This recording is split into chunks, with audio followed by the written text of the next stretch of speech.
সাগরে তৃণমূলের পতাকা ফেস্টুন ছিঁড়ে ফেলার অভিযোগ, উত্তেজনা। বিধানসভা নির্বাচনের আগে উত্তপ্ত হয়ে উঠল সাগরের চকফুলডুবি এলাকা। রবিবার রাতে মুড়িগঙ্গা ২ নম্বর গ্রাম পঞ্চায়েতের ৩৭ নম্বর বুথে তৃণমূল কংগ্রেসের দলীয় পতাকা এবং প্রার্থী বঙ্কিমচন্দ্র হাজরার সমর্থনে লাগানো ব্যানার ফেস্টুন ছিঁড়ে ফেলার অভিযোগ উঠল একদল দুষ্কৃতীর বিরুদ্ধে। স্থানীয় সূত্রে খবর, শুধু পতাকা ছেঁড়াই নয়, এক তৃণমূল কর্মীর বাড়ির সামনে থাকা ২টি সাইকেল পুকুরে ফেলে দেওয়া হয়েছে বলেও অভিযোগ। সোমবার সকালে বিষয়টি প্রকাশ্যে আসতেই এলাকায় ব্যাপক চাঞ্চল্য ছড়ায়। খবর পেয়ে ঘটনাস্থলে পৌঁছায় সাগর থানার পুলিশ। পরিস্থিতি খতিয়ে দেখতে এলাকায় যান জেলা পরিষদ সদস্য সন্দীপ কুমার পাত্র ও স্থানীয় তৃণমূল নেতৃত্ব। তৃণমূলের দাবি, রাজনৈতিকভাবে লড়াই করতে না পেরে বিজেপি আশ্রিত দুষ্কৃতীরাই এলাকা অশান্ত করতে এই কাজ করেছে। যদিও এই অভিযোগ ভিত্তিহীন বলে উড়িয়ে দিয়েছে স্থানীয় বিজেপি নেতৃত্ব।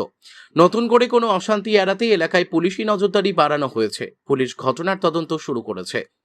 দক্ষিণ ২৪ পরগনা গঙ্গাসাগর থেকে রবীন্দ্রনাথ পড়ুয়ার রিপোর্ট, বিগ নিউজ বাংলা।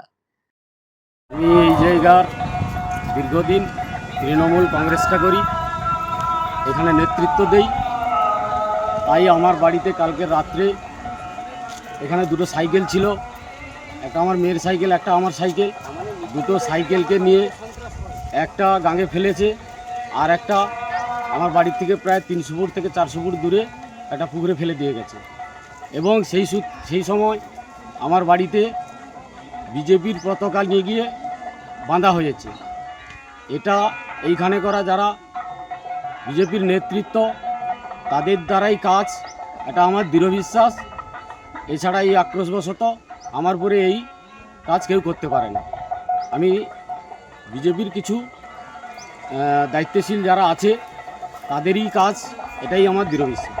এবারে সাইকেলটা যে নদীতে ফেলেছে, ছোট বাচ্চারা ওই বোতল ফেলে হচ্ছে মাছ ধরে, তারাই দেখে মোটামুটি একটা সাইকেল তুলেছে, আর একটা সাইকেল পুকুরে এখনও পর্যন্ত পড়ে আছে।